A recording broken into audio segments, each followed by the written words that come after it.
My stepmom falsely accused me of pushing her down the stairs at her baby shower, turning my family against me.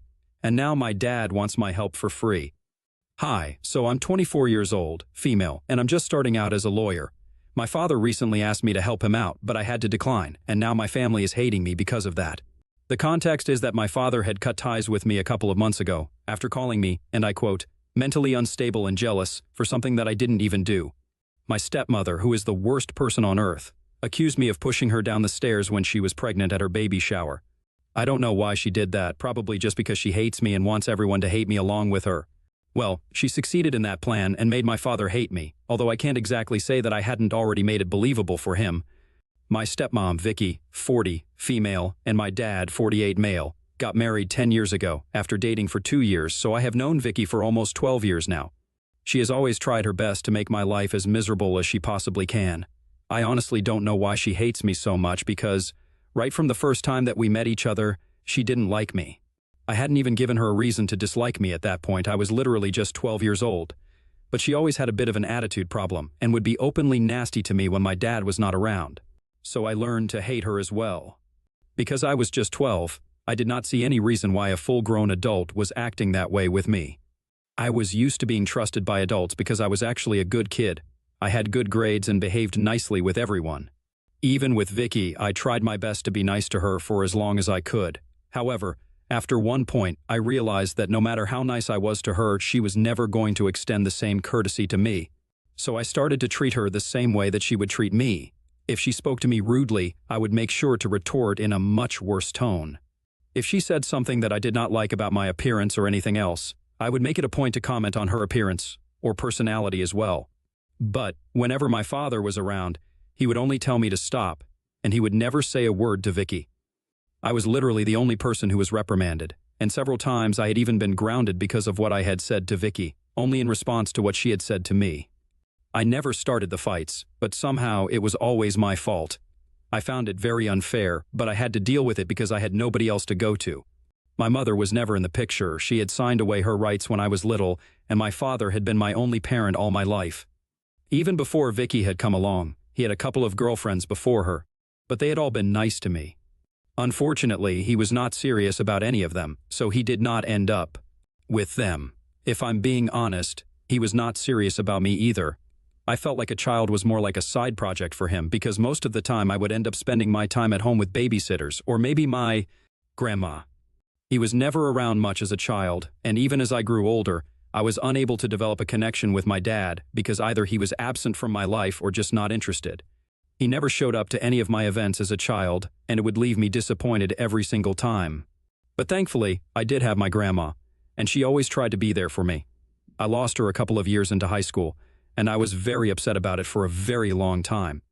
It felt like I had lost my only family because at the time I was living with my dad and Vicky, and it was a nightmare to be honest.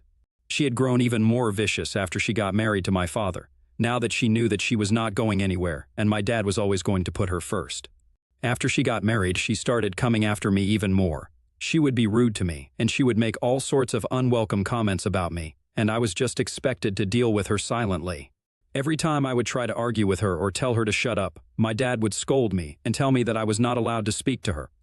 After my grandmother passed away, Vicky started making even worse comments. She would taunt me and say that now that I did not have anybody sticking up for me, I was going to be screwed. It was true. That's why it hurt even more. She told me that she was going to make sure of the fact that my dad kicked me out of the house before I even had a chance to leech off of him and demand that he pay my college tuition. She was going to take all that money and buy herself something nice because that would be more useful than sending me to college because I was an idiot. That part was not even true because I was a straight-A student and I knew that she was just trying to get me riled up, but it would always get on my nerves. It was a horrible cycle, and she would say something really cruel to me. I would get all pissed off, then say something to try and get back at her, and then my dad would ground me. Even when I would try to warn him that she was a gold digger, he would not believe me and tell me that I was just being territorial about him, and he did not appreciate it. It was just so frustrating, and one time I just snapped. It had been about 1.5 years since my grandmother had passed, and Vicky had been making the worst comments. One day, I came back home from school, and I had already had a very bad day because somebody had spilled something on my clothes. It was not something that they had done on purpose, but it had ruined my outfit. I also had a splitting headache that day. I was just very pissed off already from how my day was turning out to be. When I got back home, instead of just leaving me alone, Vicky made some snarky comments. I don't remember exactly what it was, but the next thing I knew, I was on top of her and trying to punch her. The only advantage I had was that I had caught her off guard. She had been completely blindsided, so I had been able to pounce on her and pin her to the ground. But once she realized what was happening, she turned the tables, and we got into a really bad physical fight. I'll admit that it was really psycho and stupid of me to initiate that fight, knowing that she was much bigger than me. I was very skinny at that point, and there was no way that I would have been able to tackle it all on my own. She managed to get me off of her, but I was still screaming my head off, so she pushed me into the room and locked me in there for hours. I was only let out of that room after my dad came back home from work, and she had not even bothered to call my dad to alert him earlier. He came back around the evening at his usual time, so I think I must have spent around 4 or 5 hours inside of the storeroom. It had just one window, and it was a really tiny, cramped room because of everything that was in there. I remember banging on the door periodically, begging her to let me out and promising her that I would not attack her again, not now, and not ever. I'm pretty claustrophobic, so that was a total nightmare for me, but she just ignored me, and I stayed inside there, crying and begging her to let me out, but my pleas fell on deaf ears. After my dad came back home, they let me out, and both of them were pretty pissed. My dad even told me that he was going to have me sent away and threatened to report me to the authorities because of what I had done. I was miserable, and I had to beg them not to do anything of the sort and let me stay with them.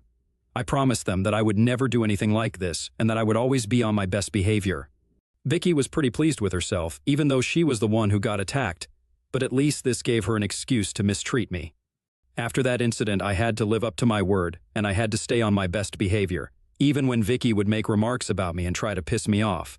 I just had to shut up and deal with it because I knew that if I tried to talk to her, there would be serious consequences, and I was not ready for that.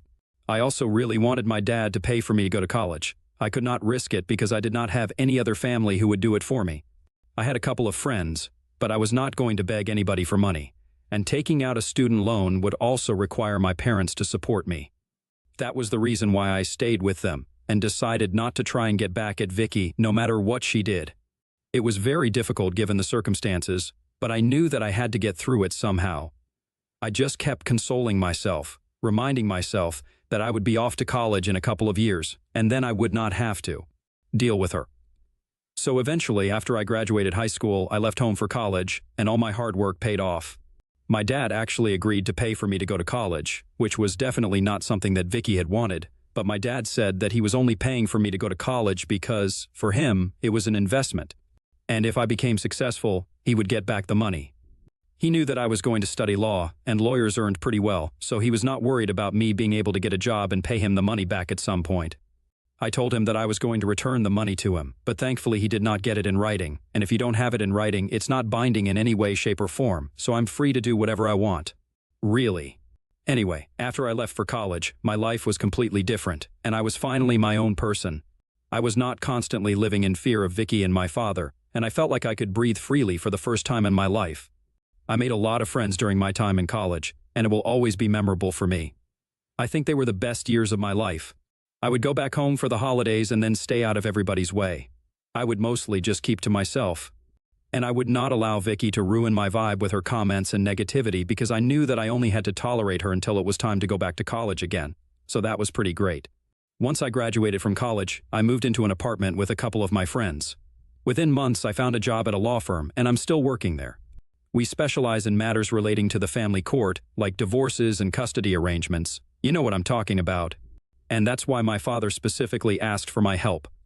However, after what happened a couple of months ago, I highly doubt that I would be willing to help him. So, earlier this year, my dad and Vicky announced that she was pregnant. I was a little surprised that she was getting pregnant so late and had even decided to keep the baby, but I thought it was a good thing. Maybe my father would be more of an active presence in his child's life this time around. I congratulated them when they announced that, and I even attended their pregnancy announcement party. It was more of a formality, because if I did not attend, it would lead to a lot of questions and drama in the family, so I decided to attend. I have not exactly been in touch regularly with my dad or Vicky after I moved out, and we only speak to each other maybe once or twice a month. I only visit them on the holidays, or on birthdays, or events like these, as long as they invite me. Dad does occasionally get in touch with me to ask how I'm doing, and I do the same for him. It is more obligatory than something that either actually wants to do. Vicky and I don't speak to each other at all. I'm honestly happy about that because I don't have anything to say to her, and I'm sure that she would not have anything nice to say to me either. Anyway, even at the pregnancy announcement party, I congratulated them and got them a gift. Vicky did not thank me, and neither did she look at me throughout the day. I was actually relieved because it just meant that she would not be making any comments or trying to rile me up like she usually does. So that was how that day went. After that, I got really busy at work, so I did not visit them until it was time for the baby shower. They had a huge event organized, and I think Vicky must have been in her 3rd trimester, her 7th month of pregnancy. I'm not sure exactly, but I remember that she was really big and was waddling everywhere at the party. My dad was really busy socializing with the guests, so Vicky needed somebody to accompany her to the women's room at some point. I was the person sitting closest to her when she needed to go, so she asked me to walk with her. I was a little skeptical and asked her if she wanted me to get her mother or maybe her sister to accompany her.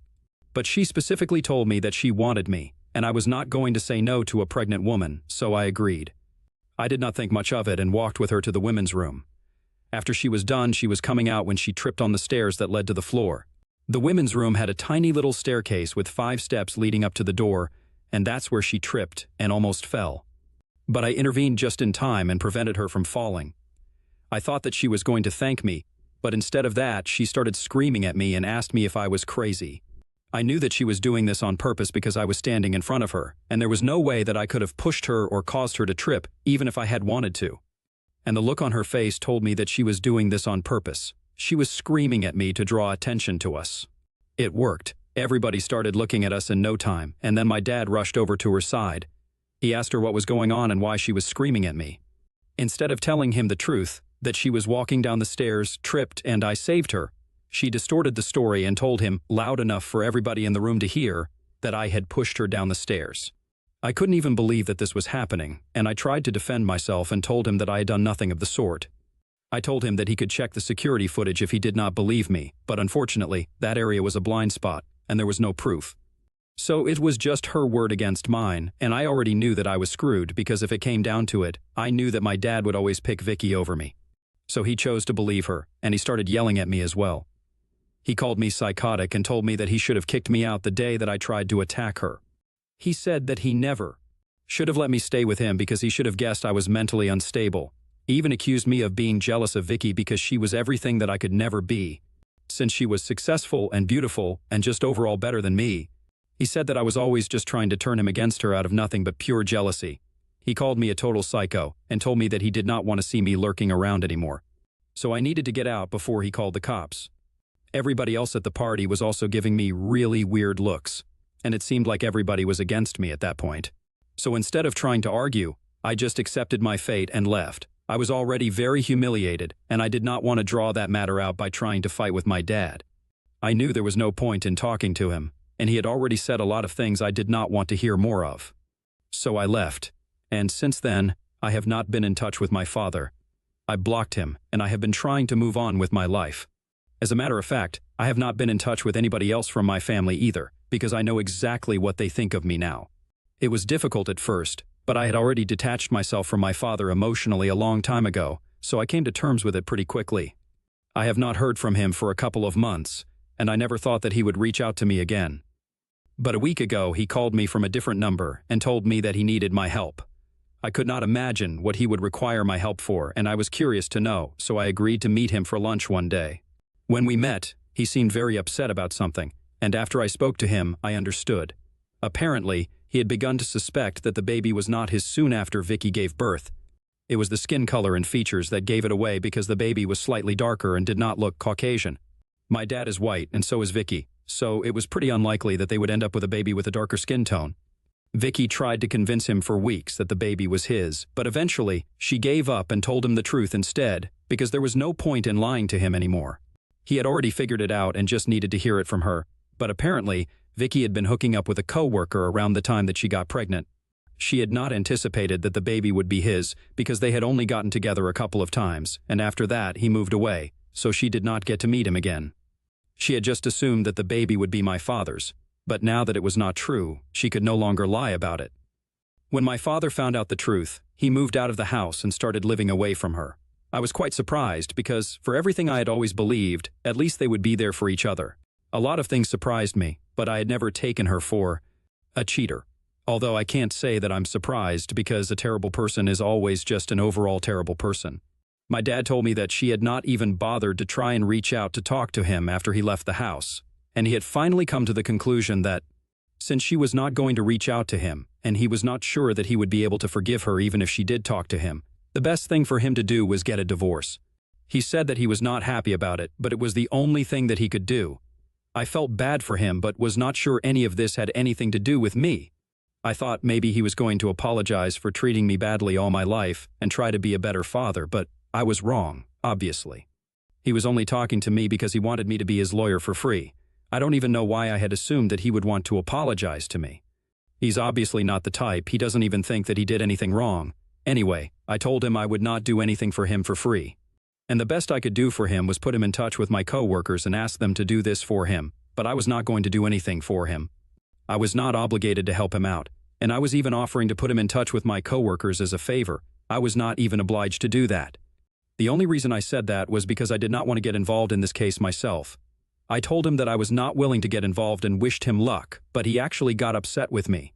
He started fighting with me at the restaurant where we were having lunch that day and started accusing me of being ungrateful and told me that I was being a brat. I thought it was really unfair of him to accuse me of any of that because he had treated me really badly all my life and had never bothered to build a relationship with me. He had even gone to the extent of calling me mentally unstable and jealous of Vicky, so I had no reason to help him at this point. The only reason he approached me was because he thought I was going to do something for him for free. He then reminded me that he had been the one who had paid for me to get my degree, so I owed this to him. And then I decided to remind him that he had only agreed to do so because he thought that I was going to pay him back, so it was not as if he was doing me a favor. He literally demanded that I help him out, but I just laughed in his face and walked out of the restaurant. Since then, he and my family have been relentlessly trying to get me to talk to him and keep trying to guilt-trip me and manipulate me into helping him out. I don't even understand what to do right now. ITA for refusing to help my father for free after he cut me off and chose to believe my stepmom instead? Update 1. Hey, so I have decided to cut my father off and also block all my relatives. It was getting way too toxic for me, and they were constantly trying to pressure me into agreeing to help my father out. I just told them that if they really want to help him out, maybe they should find him a lawyer instead of trying to bother me, and then I blocked all of them.